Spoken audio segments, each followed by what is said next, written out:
Let me give you a Chakra Doula Ti X Intuitive Tea snippet.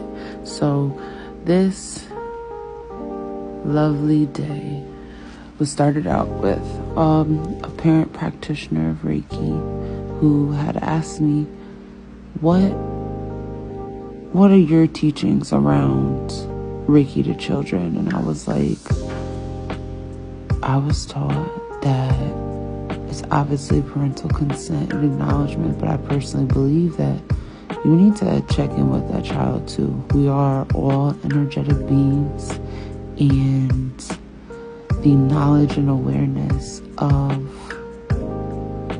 heightening and elevating and ascending that energy with support and universal healing is something that needs to be consented to. So in the same way, I'm a pro advocate for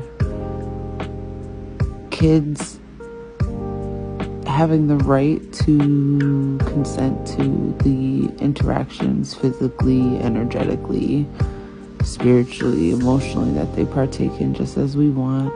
Same happens with children too. And in this beautiful session, you got to see this baby working on her mama and wanting to join her, and the busybody ended up napping.